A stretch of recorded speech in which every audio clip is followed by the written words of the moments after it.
안녕하세요. 두들락스입니다. 이번 시간엔 이제 문자열이라는 거에 대해서 알아볼 건데, 이 문자열이라는 건 이제 이름만 들어도 아시겠지만, 문자열이라는 거는 문자들이 열거되어 있는 형태입니다. 그래서 이 문자들이 열거되어 있으니까 아무래도 배열을 사용해서 구현을 해야 될 것 같죠. 자, 근데 문자들이 열거되어 있다고 그랬으니까 아마 뭔가 차 어쩌고 이런 식으로 배열을 만들어야 될 것 같다는 것까지는 예상을 하실 수가 있을 거예요. 자, 그래서 먼저 문자열을 선언하는 방법부터 한번 알아볼게요. 자,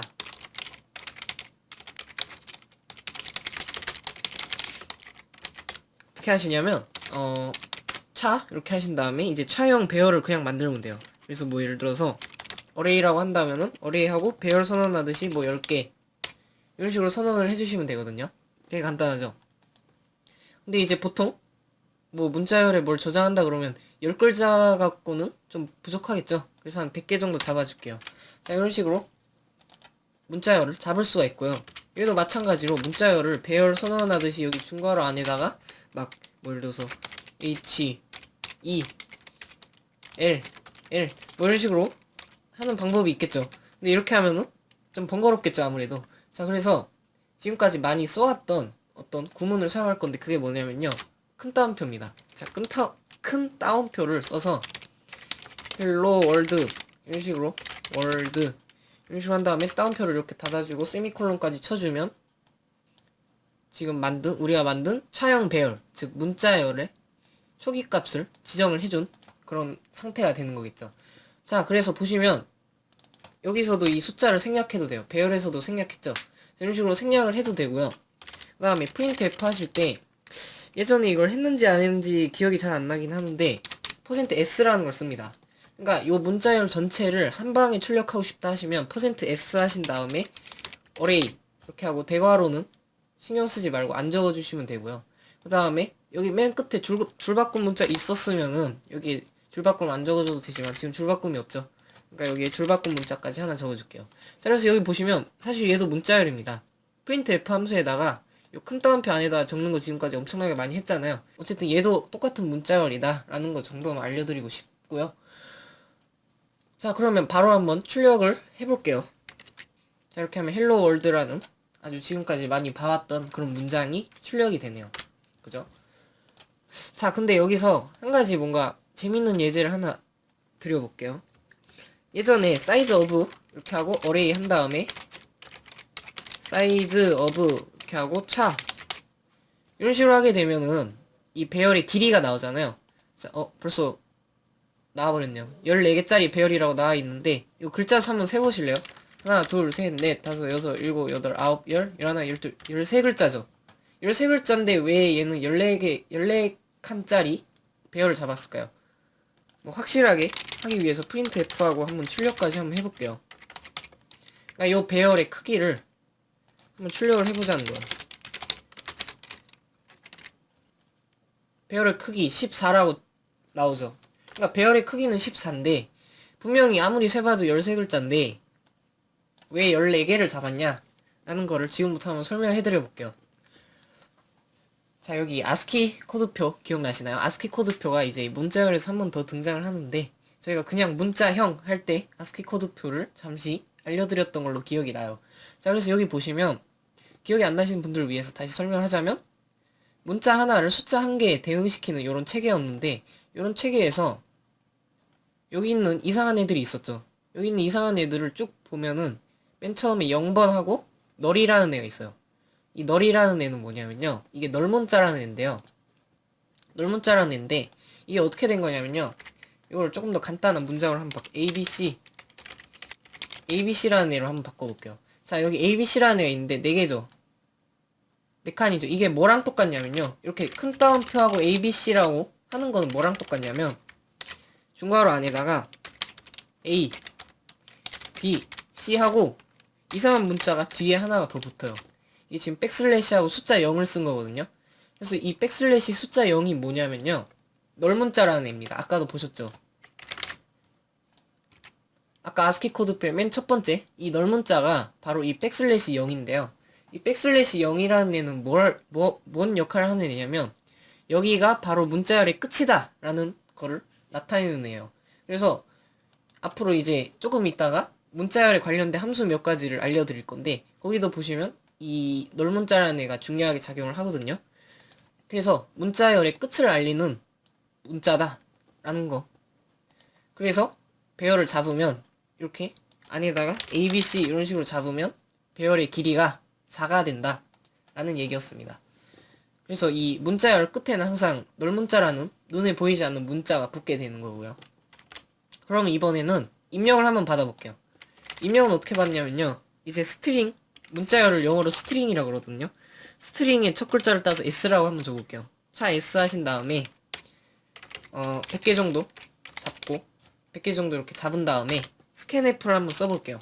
스캔F 쓰실 때 되게 특이한 점이 하나 있습니다. 똑같이 %S인데요. 똑같이 %S인데 뭔가 하나 빠졌죠?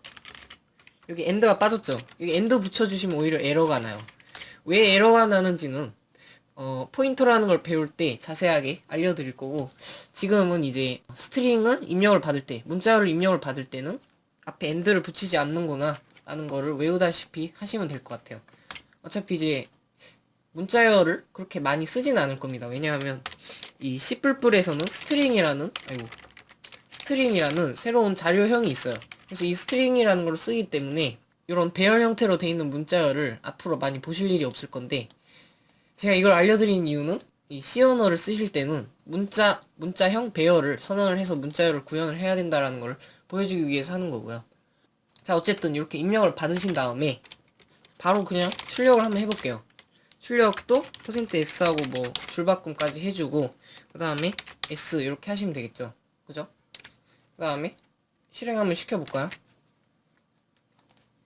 자, 여기다가 아무거나 쳐셔도 돼요. 이제는 한글도 쳐셔도 돼요. 안녕하세요 이런 식으로 치면은 똑같이 안녕하세요 이렇게 출력이 되고요. 그 다음에 뭐 헬로 이렇게 치면 헬로 이렇게 딱 나오죠. 그죠? 이런 식으로 이제 문자열에다 입력을 받는 방법이었고요. 그 다음에 이제 바로 문자열에 관련된 함수 4가지만 한번 살펴볼게요. 이 4가지 함수들은 샵 인클루드를 1개를 더 써야 되거든요. 그래서 그건 이제 다음 예제 가서 설명을 한번 드려볼게요. 2강이죠. 2강에서 이 샵 인클루드의 의미에 대해서 제가 설명한 적이 있어요. 다 까먹으셨죠? 그래서 다시 알려드릴게요. 이 샵 인클루드라는 애는요, 샵 인클루드하고 왜 이러냐, stdio.h 이렇게 하게 되면은 이 stdio.h는 사실 파일명이었어요. 그래서 stdio.h라는 파일이 있었거든요. 이 파일을 우리가 include, 즉 포함시키겠다라는 말이었죠. 그러니까 이 파일 안에 우리가 지금까지 썼던 이 printf나 scanf 같은 함수들의 정의가 들어있는 거고요. 그러니까 이 함수들이 여기 안에 선언이 돼 있는 셈이에요. 이걸 이제 헤더 파일이라 그러는데, 이 헤더 파일 안에 이런 함수들이 정의가 돼 있기 때문에 이 함수들을 쓰려면은 이걸 include 시켜줘야 되는 겁니다. 자, 그것처럼 지금부터 이제 문자열에 관련된 함수를 쓸 때도 샵 include 하시고 string.h라는 새로운 파일을, 얘도 파일입니다. 보시면 새로운 파일이죠. 이런 파일을 저희가 include를 시켜줘야 되는 거죠. 자, 그 다음에 이제 int main은 똑같겠죠. 당연히 int main은 똑같고요. 그 다음에 이제 여기다가 문자열을 하나를 선언을 해볼게요. 뭐 이번에는 스트링의 첫 세 글자 str 이렇게 한번 줘볼게요. 그 다음에 이거는 비워두고 여기다 뭐 hello. 자, 이렇게 해본 다음에 뭘 해볼 거냐면 이 문자열의 길이를 출력을 해볼 건데, 지금 같은 경우에는 그냥 size of 하고 str 나누기 size of 자 이렇게 하시고 빼기 1을 하면은 문자열의 길이가 나와버리겠죠. 왜냐하면은 이 널문자, 맨 끝에 널문자라는 문자가 있다고 그랬잖아요. 그 널문자를 제외한 나머지 이 문자열의, 그러니까 문자열의 길이에서 널문자를 제외한 이 -1을 한 값이 결국에 이 문자열의 길이니까요. 그죠? 근데 만약에 여기다가 100개를 이렇게 잡아버렸어요. 100개를 잡은 다음에 이걸 스캔F를 해봤다고 해요. 스캔F하고 %S하고 str 이렇게 해봤다고 해요. 그러면 이제 이런 식으로 하면 무조건 99만 계속 출력이 되겠죠. 예를 들어서 제가 A 한 글자 입력했는데 99가 나와버리면 어떡해요. 그죠? 그러면 안 되죠. 그렇기 때문에 그런 경우에서 저희가 이제 이 새로운 함수를 써야 되는데, 그 함수가 어떤 함수냐면요, 이렇게 하시면 돼요. int len, 그러니까 길이를 저장하는 변수 len이라는 애를 만들고요. 그 다음에 str len 이렇게 한 다음에 str 이렇게 하면 돼요. 자, 새로운 게 나왔죠. 이 str len이 바로 이 string.h에 들어있는 함수 중에 하나인데요. 이 함수를 이제 호출을 하게 되면은 이런 식으로 함수가 반환을 하는 값이 있어요. 함수가 반환하는 값을 렌에다 저장을 시킬 수 있는 거죠. 그러니까 지금 얘네들도 결국엔 다 함수죠. 얘네들도 다 함수인데 사실은 여기다가 이런 식으로 값을 다 저장을 시킬 수 있어요. 이 함수들도. 그러니까 이 함수들도 실행이 되고 난 다음에 뭔가 돌려주는 값이 있거든요. 그 돌려주는 값을 저희가 사용을 안 할 뿐이지 사실 이런 식으로 저장도 할 수 있거든요. 그것처럼 이 함수도요. 이 함수도 돌려주는 값이 있어요. 그 값이 바로 이 str의 길이가 되는 거겠죠. 그 길이를 돌려주기 때문에 그 길이를 렌에다가 돌려주는 그 길이를 렌에다 저장을 해서 그거를 출력을 해보자 라는 거죠. 그래서 바로 이제 문자열의 길이는 %d 하고 줄바꿈 하고 len 이런 식으로 하면 문자열의 길이를 바로 알 수가 있게 되겠죠. 그래서 이렇게 바로 실행을 시키면 문자열의 길이는 5 이렇게 딱 나오네요. 그죠? 그 다음에 strcpy라는 함수를 써볼 건데 이 strcpy에 대해서 설명을 해볼게요. str1 그 다음에 str2 이렇게 하고 한 100개 정도 이렇게 해볼게요. 자, 그 다음에 이 strcpy라는 거는요. strcpy라는 함수는 카피의 약자예요. 카피. 그러니까 카피를 하는데 이 문자열 전체를 다른 문자열로 복사를 시키는 거죠. 복사를 받아야 할 거를 먼저 적어주고 그 다음에 원본 문자열을 이렇게 적어줍니다. 그러니까 str1에는 지금 hello라는 게 저장돼 있고 str2는 텅 빈 거죠. 텅 빈 애에다가 이제 hello를 넣어주기 위해서 요게 원본이고 요게 4번이면 4번을 먼저 적고 그 다음에 원본을 적어달라. 그 다음에 printf하고 뭐 str2의 값 이렇게 하고 %s 이렇게 한번 해볼게요. str2 하고 바로 출력을 해보면 str2도 이제 hello라는 값으로 저장이 됐다는 걸 볼 수 있네요. 그죠? 간단한 함수였습니다. strcpy. 자, 그 다음으로 볼 함수는 strcat라는 함수거든요. 이 strcat라는 거는 특정한 문자열 뒤에다가 또 문자열을 덧붙여주는 그런 입니다. 그래서 바로 한번 해보자면 str 요로 넉넉하게 한 100개 정도 주고요. 그 다음에 hello 띄고 라는 초기값이 있었다고 쳐볼게요. 자, 그 다음에 이 strcat라는 걸 써서 str에다가 쉼표 그 다음에 덧붙일 문자열을 여기다 적어주는 거죠. 월드 이런 식으로 적어준. 그러면 이제 strcat라는 함수를 실행을 시키고 나면은 str의 값은 hello world가 되는 거죠. 왜냐하면 이 world라는 애가 뒤에 덧붙여졌기 때문에. 그죠? printf로 진짜 덧붙여졌는지 한번 확인을 해볼게요. 그러면 진짜 hello world가 뜨네요. 그죠? 그 다음에 또 덧붙일 수 있어요. 계속 이런 식으로 덧붙이면 hello world 이런 식으로 뜨겠죠. 그죠? 막 이렇게 뜨는데 뭐 이런 식으로 무한정으로 이렇게 덧붙일 수도 있다라는 거고요. 자, 마지막으로 볼 함수는 strcmp라는 함수예요. 자, 이 strcmp가 이제 compare라는 compare거든요. 두 문자를 비교하는 함수인데요. 같은지 비교할 뿐만 아니라 사전순으로 누가 먼저 있는지도 알 수가 있어요. 그래서 뭐 차하고 문자열 두 개를 이제 선언을 해볼게요. 이번에는 뭐 샘플 그 다음에 str2 심플 한번 해볼게요. 그 다음에 int 하시고 뭐 cmp는 strcmp 하고 str1 str2 이렇게 하게 되면 이 cmp는 어떤 값이 저장되냐, 이거는 세 가지 경우로 나눠서 볼 수 있겠죠.